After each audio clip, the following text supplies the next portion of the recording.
Imagine you're 19 and somebody tells you, here, take over one of the most beloved comic books of all time. Good luck. That's basically what happened to Jerry Conway back in the 70s. Conway had to take over Amazing Spider-Man from the famous Stan Lee at 19 years old. How did he do? Not very well. And then he killed off Gwen Stacy.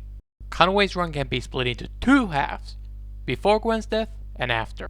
At the start of the run, Peter Parker is doing well. He's finally in a stable relationship with the love of his life, Gwen Stacy. His best friend, Harry, is back from rehab. Life is pretty good, all things considered, after so many years of pain. It's fully deserved. He's still broke and he's still getting his ass beat. His life isn't collapsing on itself like it has done in the past. Right now, he's got it all under control as much as he ever could. If you're a Spider-Man fan, you've likely heard about this story. If you're a comic book fan, you've probably heard about this story. It's possibly the most famous Spider-Man story of all time. There's Conway's run before this, and Conway's run after this. There's Spider-Man before this, and there's Spider-Man after this. The night Gwen Stacy died. Every following Conway issue is tied to Peter's grief and the consequences of Gwen's death. This grief is still to this day referenced in the comic books, and it's still explored in the adaptations like The Amazing Spider-Man 2 and No Way Home. If you ever wondered why Spider-Man's girlfriends keep getting thrown off of buildings, this story is why. When I first came across this story, it was through Masterworks Volume 13.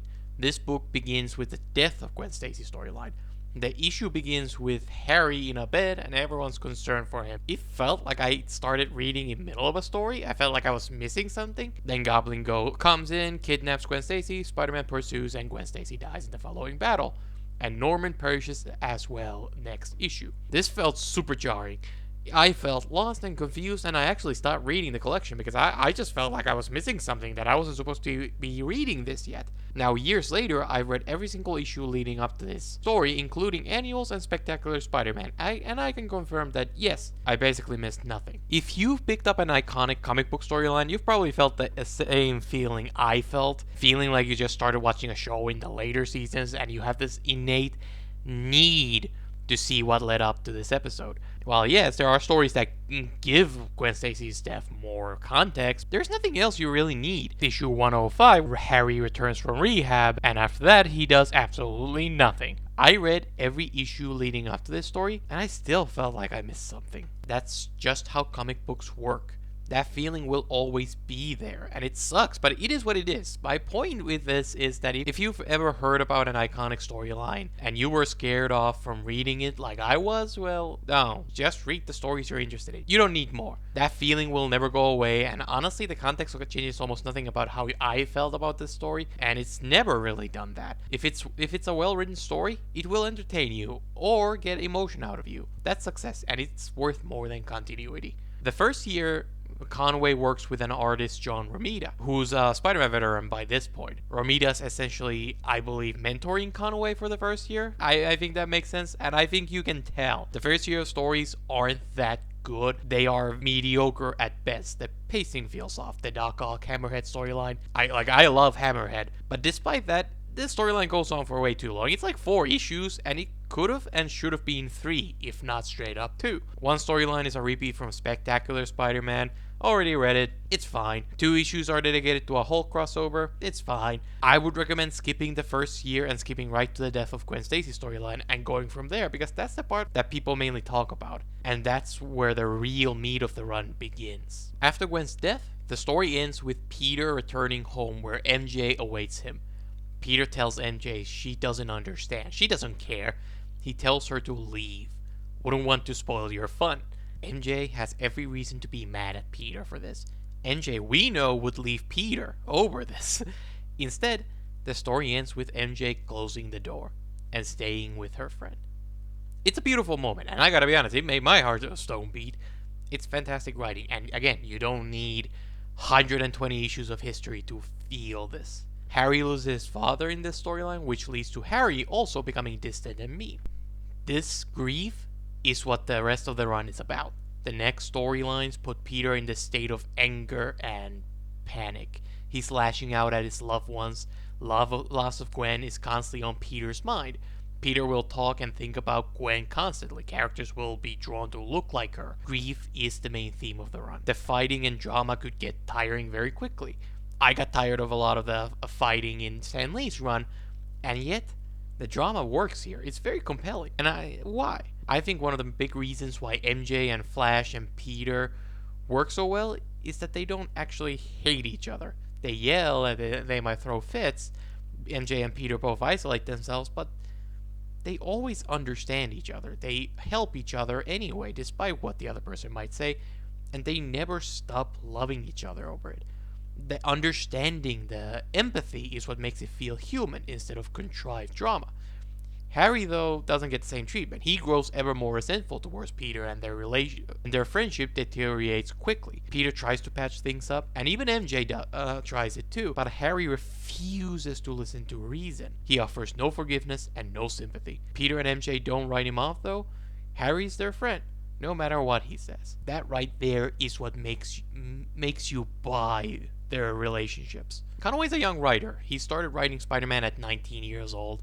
This is his greatest asset, and it allows him to really get into Peter and the rest of the cast's heads. He has their voices down really well. He nails the young man's experience. Peter's emotionally a little volatile, but clearly mature enough to deal with it, you know? MJ is a three-dimensional character, which was not the norm for female characters in the 70s, as we've seen from previous characters in this series. There's a greater level of complexity, and all the drama feels a lot more natural than in the past, and I think only a young guy could have brought this kind of vision to the table. Conway's run is much darker than the previous run by Stan Lee. People are getting murdered constantly. Like, seriously, people rarely got murdered during Stan Lee's time. Here, now it feels like someone is getting killed every other issue. Like, God. Kangaroo gets straight up vaporized out of existence. Hammerhead murders a lot of people the old-fashioned way with Tommy guns. God, I love Hammerhead. Jackal murders this store owner. Vulture is trying to murder MJ. There's a lot of death in this run, and it's a constant presence Peter nor the reader can get away from. As The Amazing Spider-Man has been going on, the stories have gotten longer over time. Originally during Ditko days, each issue was standalone stories. It was an anthology series. Conway's plots are like 1 to 3 issues long, and the drama, the character arcs, they last the entire run. Each issue adds to their journey. The plots aren't related, but the characters are what tie it all together, and it makes Conway's run feel like a one cohesive journey. It's why year 1 feels like the odd one out. It doesn't have the character development that ties it with the rest of the run. The book felt like it was just spinning its wheels until Conway finally started doing the real story he wanted to do about loss. And I want to make it very clear to everyone, Conway didn't kill Gwen Stacy just for the shock value. Gwen got done dirty, as I've talked about in my Gwen Stacy video, but Conway does use her death to launch all the characters to a whole new level. Gwen's death is needed for this run to work. Is it fridging? Yeah. Does it suck? Yeah, it kinda does, but just because it's bad for Gwen doesn't mean it's bad for the book. And it is worth noting that this story, Conway specifically explores that grief, and I think he does it very well. Conway also uses the villains to force Peter to confront his character development. Peter is unable to control himself, so he fights Luke Cage, another hero. Angry Peter is back and needs to be put back into his cage. Peter regresses into what he was like as a kid, this angry little and I think that makes sense. The added melancholy from Gwen's death really helps add layer of emotion to these stories. Just compare this throwaway Luke Cage crossover with the Medusa or Black Widow ones from Stan Lee's run. It's night and day, and I think that this Luke Cage story is a much better story. And I really think it wouldn't be possible without Gwen's death, that shadow looming over everything. Peter's anger doesn't last long. It's only really one issue long problem, which I think is 100% the correct choice. If this happened today, the arc would last like 50 some issues. I much prefer the condensed version. Villains are more dangerous than before. Their plans are longer and more convoluted. Jackal's plans take 2 years to fully unfold. Almost all of these villains are willing to kill if they need to, and many of them do. There's personal stakes, like Molten Man is slowly dying. Either he wins or he dies. It's not about getting money, it's about his life. That makes it a little bit more tense, you know? It's not just the villains that are more dangerous, the world itself hates Spider-Man more than ever before. And I'm getting really tired of saying this, but at least this time it's a more of a permanent change instead of something that is there for a single arc. The world thinks Spider-Man murdered Gwen Stacy and Green Goblin, so now he's wanted for murder throughout the entire run. Conway never resolves this plot, so it's just constant pressure that's always on. You'll periodically see Spider-Man be chased by cops, and again, it's a permanent thing this time. Before, he would be cleared out by Captain Stacy, or he would find a way out of that. Not this time. This time it's just permanently New York's Most Wanted. Later in the run, the villains begin to attack Peter Parker himself. His apartment gets blown up and he's forced to move around until he finds a new place to live. Conway is really putting Peter Parker through the ringer, but amazingly, he doesn't really overdo it. This could easily turn into misery porn, but Conway manages to add in enough light to keep it all together. Peter loses loved ones, but he still has people. He has Aunt May, ever so lovely. Peter's always under pressure, but he does catch breaks, even though he claims otherwise. He gets moments to reconcile with Flash, who now feels like an actual friend. He no longer makes fun of Peter, but instead helps him when he needs help. Flash has grown into a better man, and it's honestly very satisfying to see. Flash's arc has been one of my favorites, and getting rid of the last remnants of the bully himself really completes the character well. MJ and Peter are there for each other throughout the entire run, even when things get hard. Many stories here are very dark, but there are also some really goofy storylines. Like, this isn't just one long, miserable storyline. Doc Ock in one storyline marries Aunt May, and there's Spider-Mobile in this run. I'll get to you too. Conway nails the balance for most part, I think, really well. Darkness doesn't work without the light. You need both to have something relatable. So let's talk about the most bizarre story of the run. Doc Ock marries Aunt May. Nothing to say except that I really don't like it. It feels like a throwback to Silver Age Adventures with the weird pitch, but there is a modern edge to it. Like, people are dying on page, and I think that's something that I think kind of ruins it a little bit. It takes me out. If you're gonna write something fun like a throwback, maybe you shouldn't be killing people by the dozens on page. It feels a little out of place, you know? One thing about the story I like is the MJ side of it. People are hanging out at a Christmas party talking about Peter.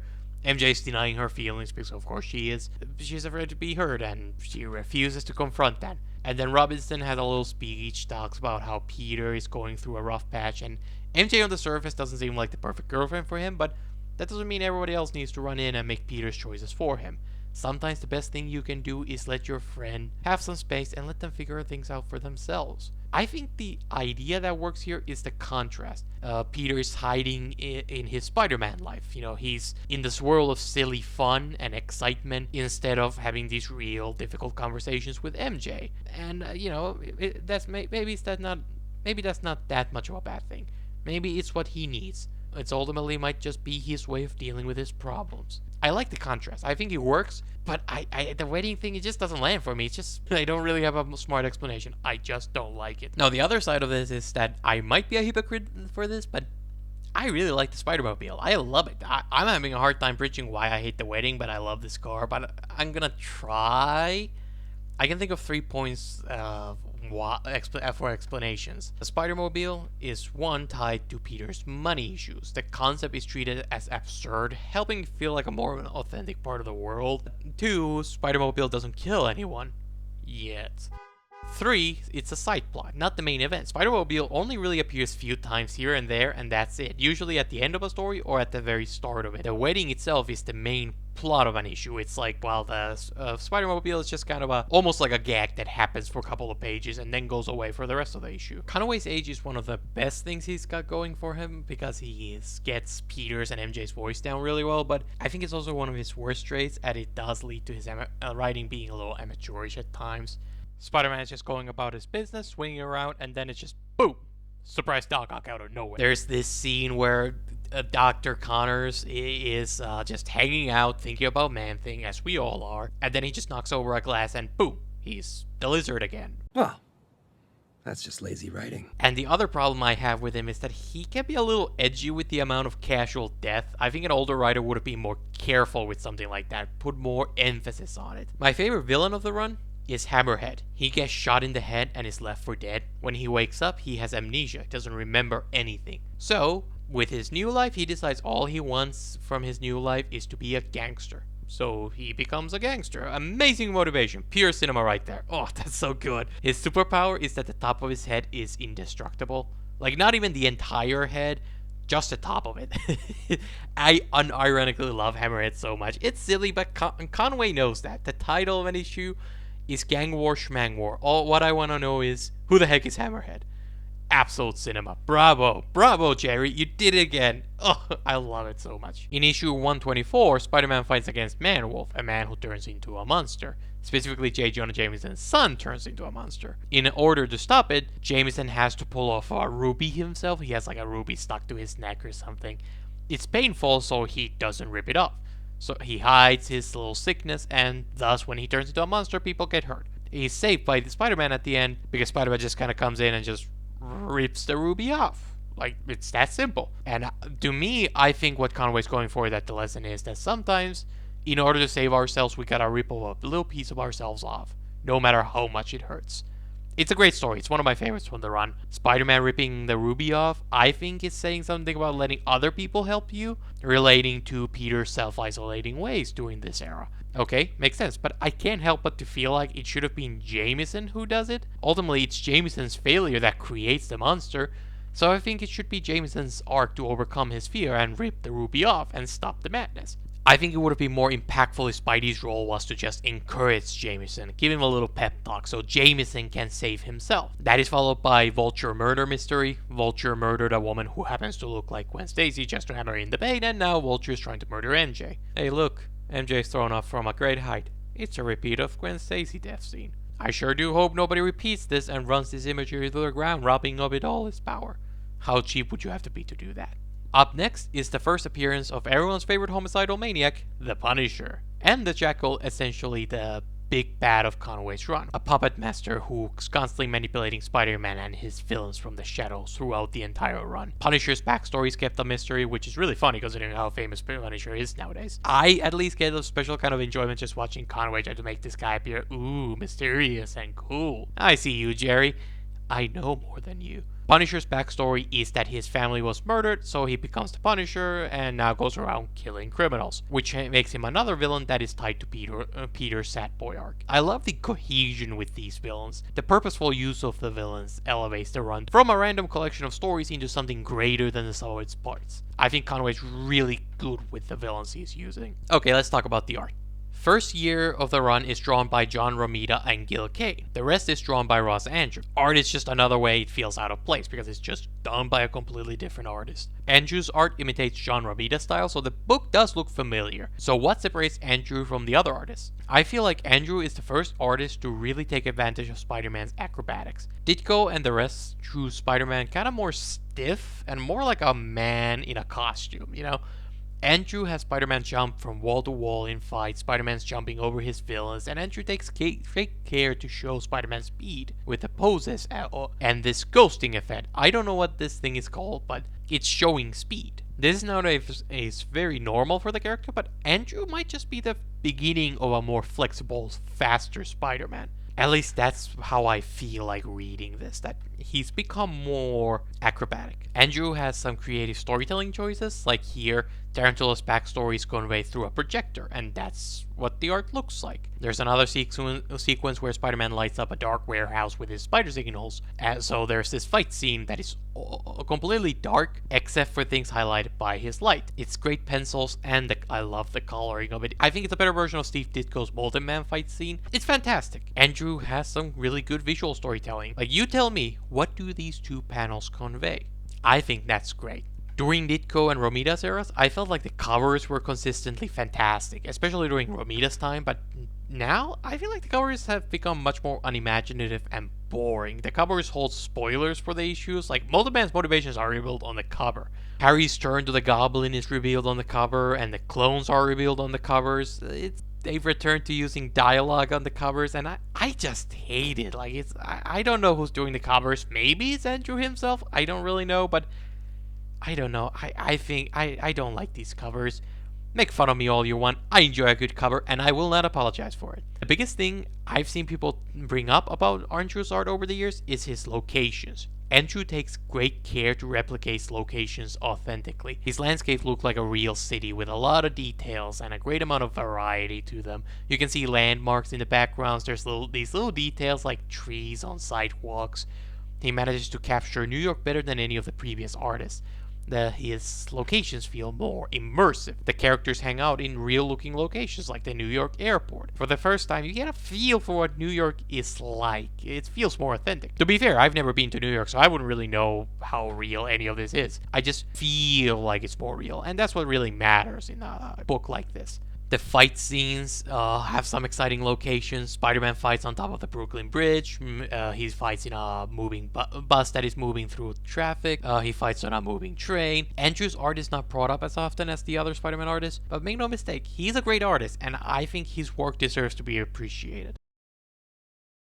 I think Conway struggles to begin and end his stories very smoothly. His endings are anticlimactic. The moment the plot's done, he ends the story like literally the panel Multiman's defeated, the story ends. No epilogue, or falling action, or nothing. Just hard, the end. You thought this was the climax, but no, this was the falling action. Conway has this little trick where he implies things happening between issues. He often doesn't really show things happening. For example, Peter's relationship with MJ is often talked about, but not shown. When they grieve Gwen together, we don't get to see it. When they go on dates, we don't really get to see it. We know it happens because they mention going on dates and they clearly patch things up. Much of it is done off panel. I think it's quite effective.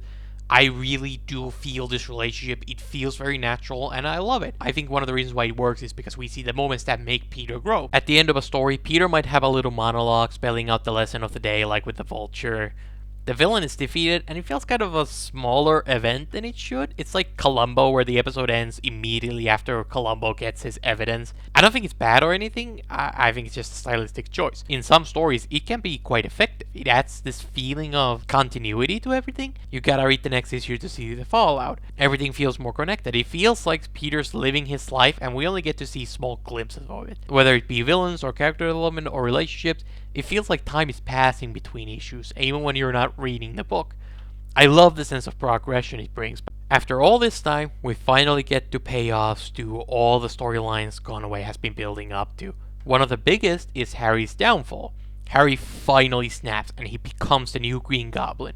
It's overall a fantastic story of Spider-Man going against his best friend. Harry has genuinely gone crazy. I mean, look at this guy's eyes. Like, that is not a sane man. Spider-Man has way too many villains who are crazy by this point. Brain damage or super-villain mental illness is a tired trope, but I will defend Harry's insanity for a little bit. He's Peter's best friend, and the fact that he is sick and not evil makes the whole scenario a little bit more tragic in a fitting way, I think. Peter has a kind heart, so he wants to help Harry, which kinda traps him with his best friend. Until Harry either gets better or one of them dies. I think it's a very Spider-Man-esque tragedy, very fitting. I don't think they ever explain why Harry goes nuts. He just kind of snaps one day. He loses his father, girlfriend, regular friend, and Peter does walk out on him and possibly murder his father, so he has every right to be mad, I think. On top of that, he's dealing with his ODing, his addiction. Harry's quietly going through it, and I guess he finally couldn't take it. Like, I more or less binged Conway's run a week or two ago, so maybe I missed the explanation or forgot about it during the binge, but this is how I'd imagine Conway thought about Harry. Now, I'm gonna place a guess that it'll be revealed by another writer that Norman shot Harry up with the Goblin serum during the rehab, since we don't know what happened there, and they were alone together, and we haven't seen anything there. Harry's snap is so sudden that I feel like that's going to be a very easy and obvious explanation for everything. As for the Goblin's plot, he pulls a bit of a Dark Knight and kidnaps Aunt May, MJ, and Flash. Everybody gets kidnapped, but none of them have reactions to it. Like, this book has been pretty clear before. Aunt May could die from like even the smallest of shocks. So why don't we get a reaction from her and MJ and, you know, any of them? You'd think they'd want to talk about it or at least have a reaction to it, but no. Nothing. The dilemma feels kind of contrived and kind of pointless in the end. Nobody gets hurt, nobody has a reaction, no revelations, it's really weak stuff. If Peter realized MJ is more important than Aunt May, that'd be an interesting character moment because he would show his growth. If someone died, it'd be justified. If it just made Flash question Peter's identity more, that'd work, but instead, nothing. Maybe something happens off panel, but we don't see or hear about it. Or maybe it's in a spin-off again, that's something Marvel likes to do. They hate the idea that somebody would just pick up a book and just, oh dear God, read it. Can't have that. The story does end with one of my favorite moments from the run. When Harry's defeated, he's taken to the hospital, and a police officer comments on Harry's insanity, and Peter just says, whatever he needs, he's got it. That's my friend. Oh, it's harrowing. I love that ending. Conway's run made an impact. This is the first run to not have either Stan Lee or Steve Ditko working on it, not counting the 4 issues by Roy Thomas and Gil Kane. Conway had to prove Spider-Man can survive past its original creators, and Conway managed to do that. He upped the emotional stakes for the characters, and I personally find the quality of writing to be even better than it was during Stan Lee and Steve Ditko's runs. The run had to do more than just impress me, of course. Ditko and Lee left behind a massive legacy of classic storylines. I think Conway and Andru were able to match that. Harry's downfall is as iconic as is the Clone Saga. Conway's run is a banger after an issue about Kangaroo after banger. The night Gwen Stacy died even got a movie adaptation. Gwen's death had an impact on the industry. You can criticize Conway for fridging a female character, and it's all fair criticism, but the truth is that this didn't happen back then. This was unthinkable. It was innovative. Gwen Stacy was the original girlfriend who got murdered. She's the reason girlfriends started to get killed at weirdly high rates. Gwen's death led to the comic book industry embracing the darker storylines of the Bronze Age, to the point this storyline is sometimes pointed out as the end of Silver Age. Although I disagree with that statement, but the fact is people call it that in the first place shows its impact. Ain't nobody calling Crisis on Campus the story that ended Silver Age, you know? That's impact and legacy. And for a 19-year-old kid and less talked about Spider-Man artist, that's pretty good. After all of this comes the grand finale of the run with the final arc of the run, the original Clone Saga, the good one. Peter and MJ finally kiss for the first time. After all of this, Peter's finally ready to move on and build something new. It's one of the most earned kisses in comics, and it's like, ugh, I was giggling like a little girl, kicking my feet up like, And what happens after? Gwen Stacy comes back. She's alive after all. He had just done healing, and here enters Gwen to reopen that wound anew. This sends Peter on a bit of a downward spiral, and he stops talking to MJ for a while. MJ takes this quite personally. She's hurt by Peter's distance, which in most books would be your typical kind of annoying drama, but here it's quite effective. MJ wouldn't normally get mad about this type of thing. In fact, she'd normally be the one staying away from Peter. Her being mad about Peter is out of character. It's character development, and it's the reason why this works so much better than it does with other characters like Gwen Stacy. This isn't the norm. MJ and Aunt May sit down, and MJ finally breaks her facade of a girl who doesn't care about anything. She admits she wants to be with Peter. She admits she's hurt by not being wanted by Peter. Aunt May gives her a little speech about love and fighting for it and all that jazz. May was the one to introduce MJ to Peter. She was the original shipper between the two. To see her give MJ this one final pep talk about love is one of the most fitting ways this could go, at least as far as I think. It's fitting because of the stuff I talked about in the Ditko Romita video that I don't want to repeat. Even better, this is one of the only times Uncle Ben is mentioned by Aunt May. If you use Uncle Ben sparingly, it can still be emotional, and to me, I felt a little beat in my ice cold heart. MJ confronts Peter, she gives him a chance. MJ feels like a real human being. Her feelings are complex. She loves Peter, but she's also afraid of that love. She's mad at him because she's afraid to lose him. Many writers would get at least this part right, but then they overdo the drama. Here, MJ never turns her back to Peter. She's trying to talk to him, and she pretends she's not, but she never pretends she's not here for him. It could have been easy to make her tell Peter she's breaking up with him, they're done, or have her storm out, but she never does. Peter's the one to close the door on her, and it does hurt to see Peter do that, like soap operas, am I right? But he never pretends it's a bigger deal than it is. All of this Gwen Resurrection nonsense is created by the Jackal. And Jackal is the main villain of the run, making him the fourth great Spider-Man villain, following Doc Ock, Green Goblin, and the Kingpin. Jackal is dangerous and intimidating, but what separates him from the others is that he's just creepy. We haven't seen this kind of unhinged before, I believe. I love how this story builds up over time. I do wish he got more wins over the run. It feels like he's just doing random plots, gets stopped, and escapes only to do another random plot. I would have liked to see more connection between the plots, like maybe he manages to run off with a piece of technology. And then that thing is something he uses to build his final death ray or something like that. As of now, the different plots aren't very connected beyond using the same characters, which I think weakens him a little bit, but it is what it is. Don't get me wrong, Jackal is a fantastic villain, and one of the main reasons I like him so much is that he relates to the themes of the run. Once again, Conway's very intentional with his villains. Warren is a man who fell in love with Gwen Stacy. He lost, Gwen, same as Peter. Peter struggles to move on from her throughout the run. Warren is not able to let go of Gwen, so he turns into this villainous Jackal, a creepy, obsessed monster who'll stop at nothing to have Gwen back. He goes as far as to clone Gwen Stacy, which is why she's back. It's a creepy clone created for Warren to possess. And I hate this man so freaking much. I hate him, I hate him, I hate him, you creepy old Jackal is that piece in all of us that doesn't want to move on, that piece that haunts you when someone dies. That piece that haunts you when someone dies. It's hard to let go of someone, but we all have to learn to overcome that. You gotta rip a piece of yourself in order to overcome your pain. Defeating Jackal represents Peter overcoming his grief. Unfortunately, Jackal falls off at the end for two reasons. First, it's revealed that he has split personality. I really hate this decision. Warren murders this dude so he can't find out just how creepy Warren is. Okay, makes perfect sense. But he can't handle the fact that he committed murder, so he develops a split personality, Jackal, as a defense. And I find that to rip the decision a little bit of its power, and I think it's very repetitive. Spider-Man's greatest nemesis have a trend of split personalities. Doc Ock, Norman, Lizard, Harry too, but Harry had a more unique feel to it, and because of Peter's relationship, so I'll give it a pass. But Jackal, it's just another one with a brain damage, and it just, I would have preferred if Jackal just was the Jackal, because that's just who he is. Him spiraling out of control and letting his creepy obsession take over was perfect on its own. You did not need a split personality here. I don't think it adds anything. The other failure is Warren's last minute, I don't know what you call it, redemption. In his final moments, Warren's persona comes through and saves Gwen. I feel like it's an undeserved redemption. Conway doesn't take enough time to really set it up. Why does Warren help Gwen? Because Gwen called him a monster? I don't think it's a good enough reason to be convincing, and especially when the personality split was already the worst part of the character. I hate this little moment. But most importantly, I feel like it goes against the theme of grief.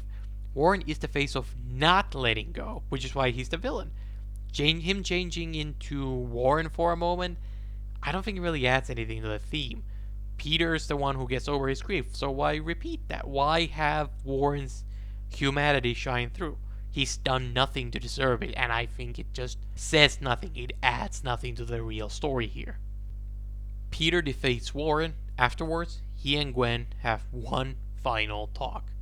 Gwen tells Peter while they love each other, they're no longer the same people they used to be. There's no more relation between them. They need to stop looking back and face ahead towards the future. Peter finally lets go of Gwen, and they go their separate ways. Peter returns home to do what really matters. There, MJ is waiting. His future.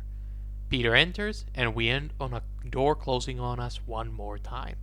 Creating something new and beautiful with Mary Jane is the most perfect ending I could imagine. This run is some of the best Spider-Man ever made.